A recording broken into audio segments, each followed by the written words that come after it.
बोलो भक्त और भगवान की जय। मत्स्य भगवान की जय। अब आपको मैं मत्स्य अवतार की कथा सुनाती हूँ। एपिसोड नंबर 9 में। बोलो मत्स्य भगवान की जय। मत्स्य अवतार की कथा।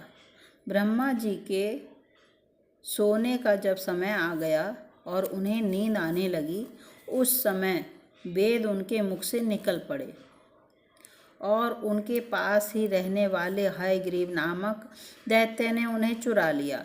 ब्रह्म नामक नैमित्तिक प्रलय होने से सारे लोग समुद्र में डूब गए। श्री हरि ने हयग्रीव की चेष्टा जान ली और वेदों का उद्धार करने के लिए मत्स्य अवतार ग्रहण किया। द्रवण देश के राज ऋषि सत्यव्रत बड़े भगवत परायण थे। वे मलय पर्वत के एक शिखर पर केवल जल पीकर तपस्या कर रहे थे। ये ही वर्तमान महाकल्प में वैवस्वत मनु हुए। एक दिन कृतमाला नदी में तर्पण करते समय उनकी अंजलि में एक छोटी सी मछली आ गई। उन्होंने उसे जल के साथ फिर नदी में छोड़ दिया। उसने बड़ी प्रार्थना की कि मुझे जल जंतु खा लेंगे, मेरी रक्षा कीजिए।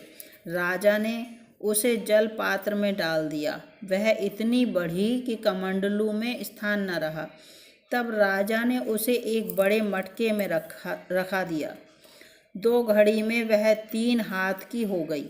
तब उसे एक बड़े सरोवर में रख दिया। थोड़ी ही देर में उसने महामत्स्य का आकार धारण किया। जिस किसी जलाशय में रखते उसी से वह बड़ी हो जाती। तब राजा ने उसे समुद्र में छोड़ दिया। उसने बड़ी करुणा से कहा, राजन, आप मुझको इसमें ना छोड़ें, मेरी रक्षा करें। तब उन्होंने प्रश्न किया, मत्स्य रूप धारण करके मुझको मोहित करने वाले आप कौन हैं? आपने एक ही दिन में 400 कोस के विस्तार का सरोवर घेर लिया। आप अवश्य ही सर्वशक्तिमान, सर्वात्मा, अंतर्यामी, अविनाशी श्री हरि हैं। आपने यह रूप किस उद्देश्य से ग्रहण किया है?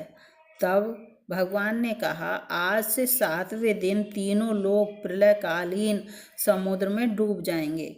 तब मेरी प्रेरणा से एक बड़ी भारी नाव तुम्हारे पास आएगी। उस समय तुम समस्त प्राणियों के सूक्ष्म शरीरों को लेकर सप्तऋषि के समेत उस पर चढ़ जाना और समस्त औषधियों और बीजों को साथ रख लेना। जब तक ब्रह्मा की रात्रि रहेगी तब तक मैं तुम्हारी नौका को लिए समुद्र में विहार करूँगा और तुम्हारे प्रश्नों का उत्तर दूंगा। यह कहकर मत्स्य भगवान अंतर्ध्यान हो गए।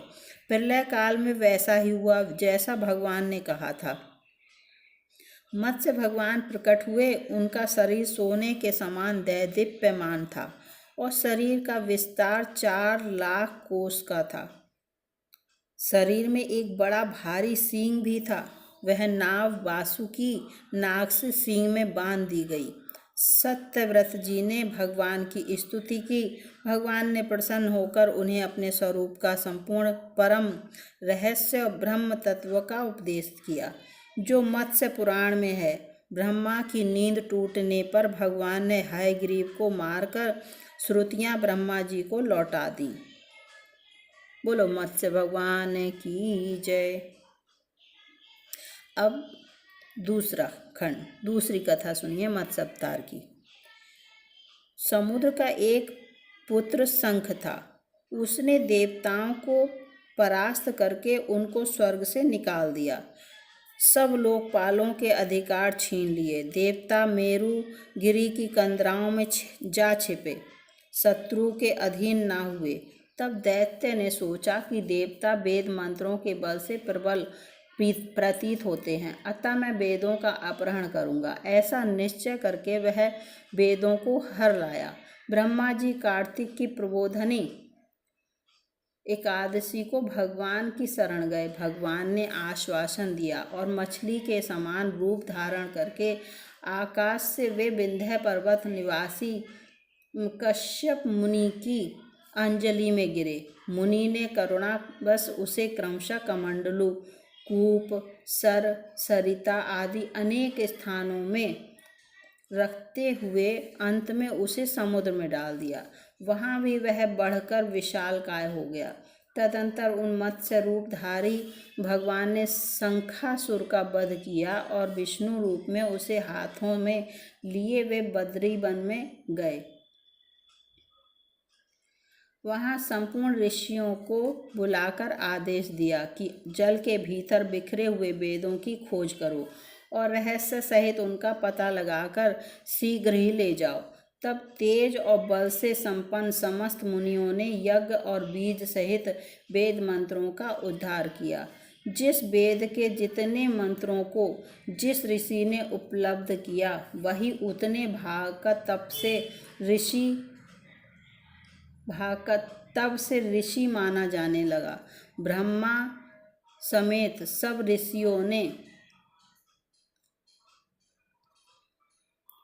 आकर प्राप्त किए हुए वेदों को भगवान को अर्पण कर दिया। अब तीसरा खंड सुनिए। दिति के मकर, हयग्रीव, महाबलशाली हिरण्याक्ष, हिरण्यकश्यपु, जम्ब और मय आदि पुत्र हुए। मकर ने ब्रह्मलोक में जाकर ब्रह्मा जी को मोहित करके उनसे संपूर्ण वेद ले लिए। इस प्रकार श्रुतियों का अपहरण करके वह महासागर में घुस गया। फिर तो सारा संसार धर्म शून्य हो गया। ब्रह्मा जी की प्रार्थना से भगवान मत्स्य रूप धारण करके महासागर में प्रविष्ट हुए और मकर दैत्य को थुथुन के अग्रभाग से विदीर्ण करके उन्होंने मार डाला और अंग उपांगों सहित संपूर्ण वेदों को लाकर ब्रह्मा जी को समर्पित कर दिया। ये कथा पद्म पुराण में है। अब आप दूसरी कथा सुनिए। श्री वराह अवतार की कथा। ब्रह्मा से सृष्टि क्रम प्रारंभ करने की आज्ञा पाए हुए स्वयंभू मनु ने पृथ्वी को प्रलय के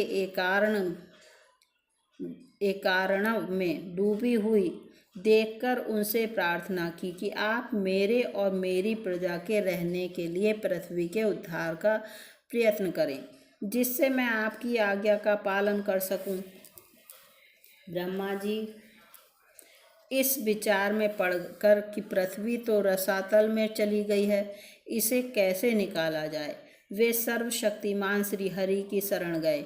उसी समय विचार मग्न ब्रह्मा जी की नाक से अंगुष्ठ प्रमाण एक वराह बाहर निकल पड़ा और क्षण भर में पर्वताकार विशाल रूप गजेंद्र सरीखा होकर गर्जन करने लगा। शुक्र रूप भगवान पहले तो बड़े वेग में आकर आकाश में उछले। उनका शरीर बड़ा कठोर था, त्वचा पर कड़े कड़े बाल थे, सफ़ेद दाढ़ें थीं, उनके नेत्रों से तेज निकल रहा था, उनकी दाढ़ें भी अति कर्कश थीं। फिर अपने वज्रमय पर्वत के समान कठोर कलेवर से उन्होंने जल में प्रवेश किया। बाणों के समान पैने खुरों से जल को चीरते हुए वे जल के पार पहुँचे। रसातल में समस्त जीवों की आश्रयभूता पृथ्वी को उन्होंने वहां देखा। पृथ्वी को वे दाढ़ों पर लेकर बाहर आए। जल से बाहर निकलते समय उनके मार्ग में विघ्न डालने के लिए महापराक्रमी हिरण्याक्ष ने जल के भीतर ही उन पर गदा से प्रहार करते हुए आक्रमण कर दिया। भगवान ने उसे लीला पूर्वक ही मार डाला। श्वेत दाढ़ों पर पृथ्वी को धारण किए जल से बाहर निकले हुए तमाल वृक्ष के समान नील वर्ण वराह भगवान को देखकर ब्रह्मादिक को निश्चय हो गया कि ये भगवान ही हैं। वे सब हाथ जोड़कर स्तुति करने लगे। बोलो वराह भगवान की जय। अब आप कमठ मतलब कश्यप अवतार की कथा सुने। बोलो कश्यप भगवान की जय। जब दुर्वासा जी के शाप से इंद्र सहित तीनों लोक श्री रहित हो गए। तब इंद्र आदि ब्रह्मा जी की शरण में गए। ब्रह्मा जी सबको लेकर अजित भगवान के धाम को गए और उनकी स्तुति की। भगवान ने उनको यह युक्ति बताई कि दैत्य और दानवों के साथ संधि करके मिलजुल कर क्षीर सिंधु को मथने का उपाय करो। मंदराचल को मथानी और वासुकी नाग को नेति बनाओ। मंथन करने पर पहले कालकूट निकलेगा, उसका भय न करना। और फिर उनके रत्न निकलेंगे, अनेक रत्न निकलेंगे, उनका लोभ न करना। अंत में अमृत निकलेगा, उसे मैं युक्ति से तुम लोगों को पिला दूंगा। देवताओं ने जाकर दैत्यराज बलि महाराज से संधि कर ली। अब देवता और दैत्य मंदराचल को उखाड़ कर ले चले, परंतु थक गए। तब भगवान प्रकट होकर उसे उठाकर गरुड़ पर रखकर सिंधु तट पर पहुँचे। वासुकी अमृत के लोभ से नेति बने। जब समुद्र मंथन होने लगा तब बड़े बड़े देवता असुरों के पकड़े रहने पर भी अपने भार की अधिकता और नीचे कोई आधार न होने के कारण मंदराचल समुद्र में डूबने लगा। इस प्रकार अपना सब करा कराया मिट्टी में मिलते देखकर उन सबों का मन टूट गया। उस समय भगवान ने यह देखकर कि यह सब विघ्नराज गणेश जी की करतूत है, उन्होंने हंसकर कहा, सब कार्यों के प्रारंभ में गणेश जी की पूजा करनी चाहिए। सो तो हम लोगों ने बिल्कुल भुला दिया। बिना उनकी पूजा के कार्य सिद्ध होता नहीं दिखता। अब उन्हीं की पूजा करनी चाहिए। लीलामय भगवान की लीला है, वे स्वयं सर्व समर्थ हैं, परंतु कार्यारंभ में गणेश जी की अग्र पूजा की मर्यादा जो बांध रखी है, उसका पालन करने के लिए जब देवताओं और दैत्यों को यह परामर्श दिया तो सभी लोग उधर श्री गणेश जी की पूजा में लगे। इधर भगवान ने तुरंत अत्यंत विशाल एवं विचित्र कश्यप का रूप धारण कर समुद्र में प्रवेश करके अपनी 1,00,000 योजन वाली पीठ पर मंदराचल को ऊपर उठा लिया। तब देवता और दैत्य फिर बड़े वेग से समुद्र को मथने लगे। भगवान कश्यप रूप से मंदराचल को धारण किए हुए थे, विष्णु रूप से देवताओं के साथ साथ रहे थे। एक तीसरा रूप भी धारण करके मंदराचल को अपने हाथों से दबाए हुए थे कि कहीं उछल न जाए। मथते मथते बहुत देर हो गई, परंतु अमृत ना निकला। अब भगवान ने सहस बाहु होकर स्वयं ही दोनों ओर से मथना आरंभ किया। उस समय भगवान की बड़ी विलक्षण शोभा थी। ब्रह्मा शिव सनकादि जय जयकार करते हुए आकाश मंडल से पुष्पों की वर्षा कर रहे थे। उन लोगों की ध्वनि में ध्वनि मिलाकर समुद्र भी भगवान का जय जयकार कर रहा था। समुद्र से सर्वप्रथम हलाहल कालकूट विष प्रकट हुआ, उससे त्रिलोक के जलने लगा तो उसे देवादिदेव महादेव ने ग्रहण किया। फिर और भी रत्न निकले, उनमें से कामधेनु को ऋषियों ने स्वीकार किया। उच्च शिरवा नामक अति सुंदर बलिष्ठ अश्व को दैत्यों ने लिया। बाद में ऐरावत नामक महान हाथी निकला, वह देवताओं के साथ इंद्र को मिला। देवताओं के राजा इंद्र को मिला। कौस्तुभ मणि के प्रति सभी लालायित थे, उसे भगवान ने अपने कंठ में धारण कर लिया। कल्प वृक्ष बिना किसी की अपेक्षा किए स्वर्ग में चला गया। अप्सराएं भी स्वेच्छा से स्वर्ग को ही प्रस्थान कर गईं। भगवती लक्ष्मी ने अपनी ओर से उदासीन रहने पर भी सर्वगुण संपन्न भगवान विष्णु को वरण किया। वारुणी देवी को दैत्यों ने बड़े चाव से लिया। धनुष तो किसी से उठा ही नहीं। तब भगवान विष्णु ने उसे धारण किया। भगवान चंद्रमा को अनंत आकाश विचरने के लिए दिया गया। दिव्य शंख को भगवान ने स्वीकार किया। अंत में अमृत कलश हाथ में लिए हुए प्रकट हुए। धन्वंतरी जी महाराज दैत्यों ने उनसे अमृत कलश छीन लिया। देवता उदास हो गए। तब भगवान ने मोहिनी स्वरूप धारण कर दैत्यों को व्यामोहित कर अमृत कलश उनसे लेकर अमृत देवताओं को पिला दिया।